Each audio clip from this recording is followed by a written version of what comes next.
Okay guys, we're continuing our boot camp and we're taking apart an essay and we're looking specifically at each of the different pieces. Let me go ahead and move this. I kind of got it out of whack.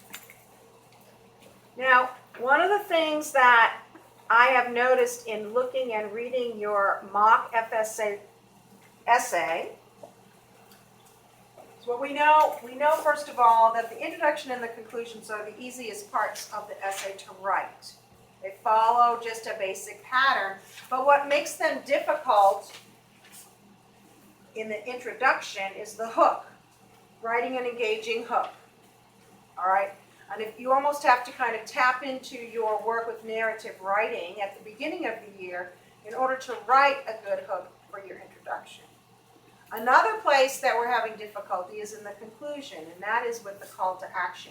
So today during resource, I went online and I did some research on call to action to find out some tips and some strategies that I could teach you in order to write an effective call to action for your essay.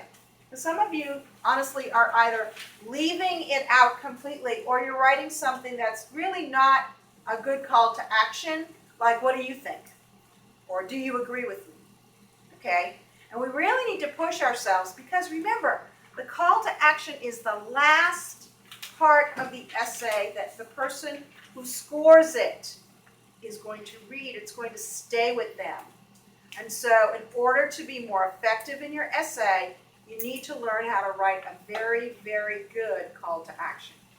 And there are certain things in your call to action that must be in place in order for it to be considered well done.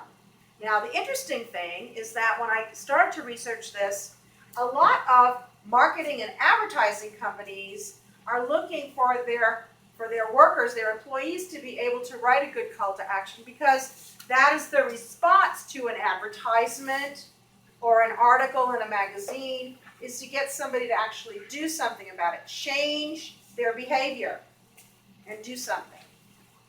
So this is a really good talent for you to develop. You might use it someday in a future career, but right now you'll be able to use it in your essays.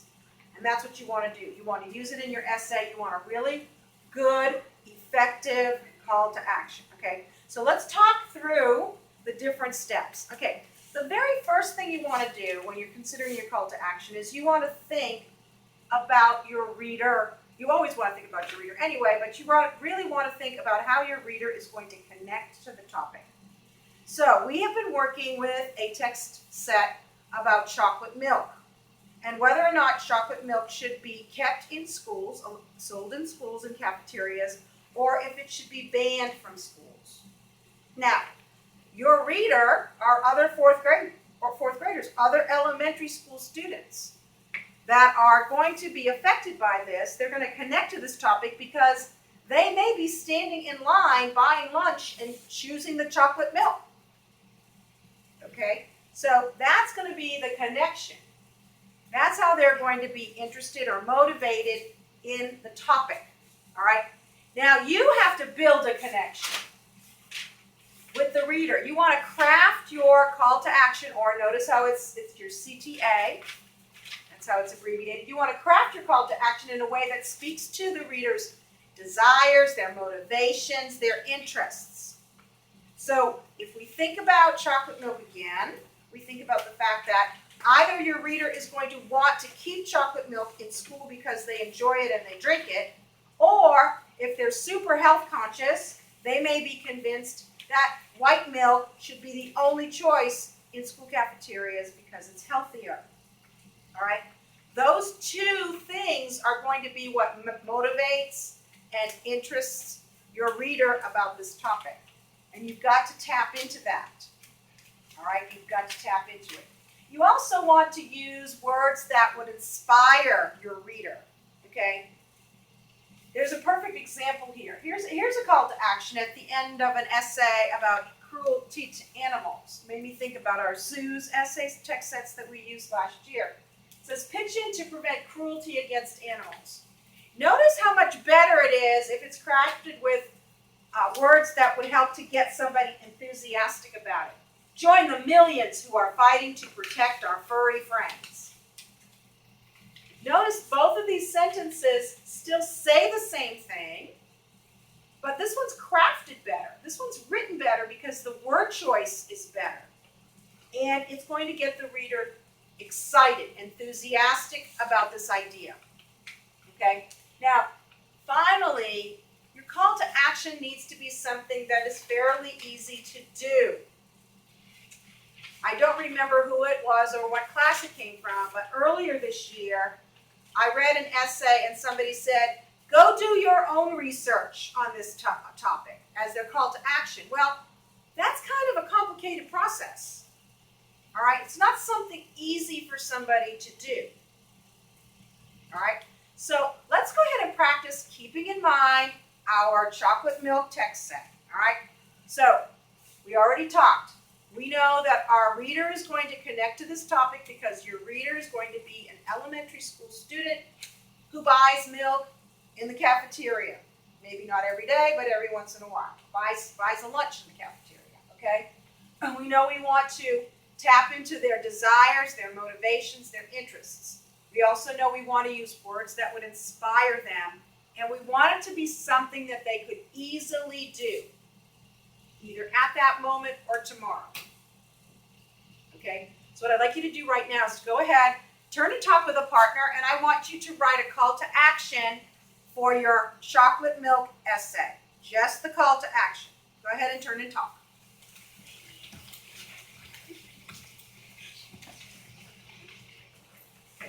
Emily, you're going to have to come over here.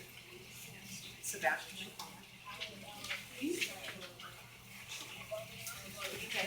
I need Sarah and Sheila back there. Let's give you this partner.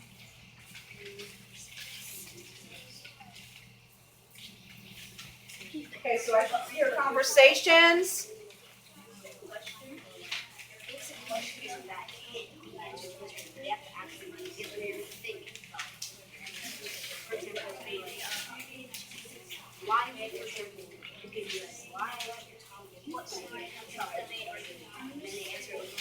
Now is that more like what you've been doing in the past? Did you follow those steps? So if I'm teaching this lesson, right, do I expect you to follow those steps? Or do I expect you to write one that says, where do you fall on this issue? Because where do you fall on this issue is the same thing that we've been seeing, but now we're going to elevate the level of our call to action, okay? So try to go through those steps.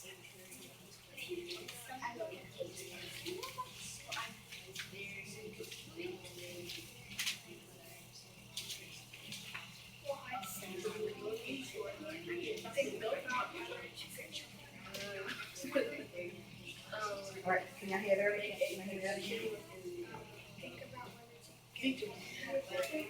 Is that an action? No. What do we do? Thinking. Start for a second and listen to us. Next time you're getting chocolate milk, think about it. Next time you're getting think about getting chocolate milk or not. Does that make sense?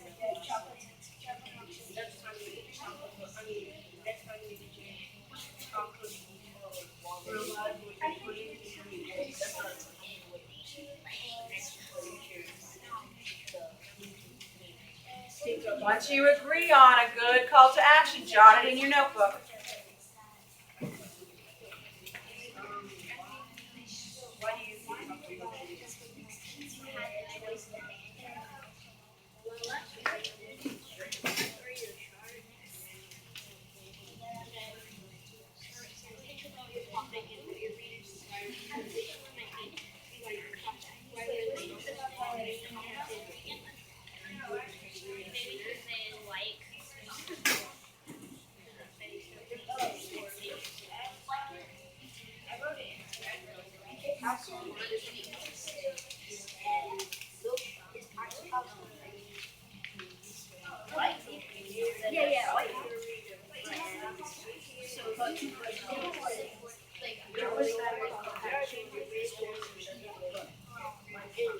What are you trying to get? What are you trying to get your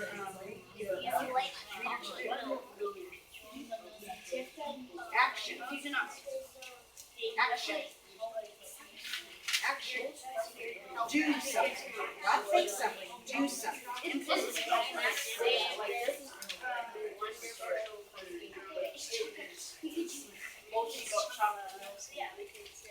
Okay, guys, let me just interrupt you for 1 second.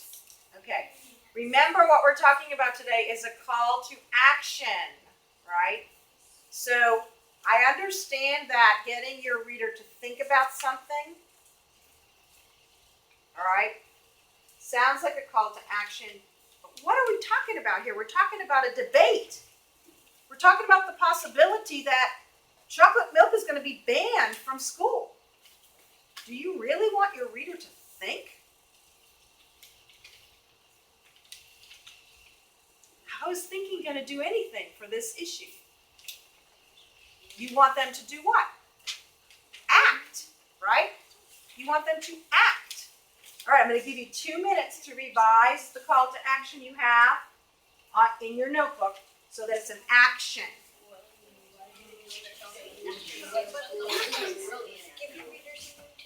We're doing this right here. If you like chocolate milk, help keep it cool. Does it say what we're going to do? You're giving them something. You're telling them to do something. Look at this right here. Does that say what would you do? Okay. This is something new. This is something new. We're elevating the level of our call to action. So it can be something like help if you like chocolate milk, help keep this delicious drink. How could you do that? Join the debate. Well, but joining the debate is not going to get anything done about it, right? I mean, it certainly would be better than saying think about it, but... All right, guys, let's go ahead and share a few. I want to start with Connor's. Go ahead, Connor and Sebastian. What was your call to action that you wrote? If you like chocolate milk, then help. Malachi, I want to ask you to move away from the table again, please. Then help keep this delicious drink in school. All right, start again. If you like chocolate milk, help keep this delicious drink in school. Okay, did you hear what he said? If you like chocolate milk, help keep this delicious drink in schools. Okay, so I'm assuming obviously that was your thesis, right? That you want to keep chocolate milk in schools. Okay, so that matches perfectly. Okay, what is a way that a person, even an elementary school student, could? What is an action that they could do in order to keep chocolate milk in schools? What could they do? Isabel? You can maybe tell people that it's healthy. Okay. Now, and I would agree with you, tell people that it's healthy. But who would you tell? The principal. Okay, so you definitely want to talk to somebody. I will tell you that our principal has very little control over things like that in the cafeteria. So maybe the Duval County people. Okay, so you could talk to somebody at Duval County. Is there something you could do? Well, not today because of the time of the day it is, but is this something that you could do right now? Did you buy lunch today? Did you get in line? Was there anybody there in that line that you could have told? Or you could have told the person that scans your ID or the people that make you. So you could have told tell the cafeteria workers, right?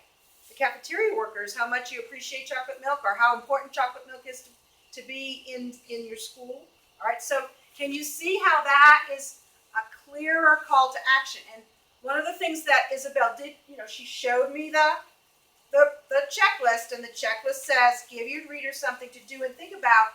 But what a lot of you have been doing is doing the thinking about and none of the doing. And remember, we're trying to lift our level of call to action. We're trying to make our essays better than they were in 4th grade. So we're really working on matching that. So notice what we just talked about, right?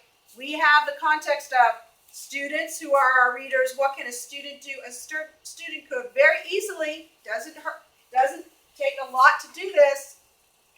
The next time you're in line buying your lunch, let the cafeteria workers know how much you enjoy chocolate milk or how healthy chocolate milk is.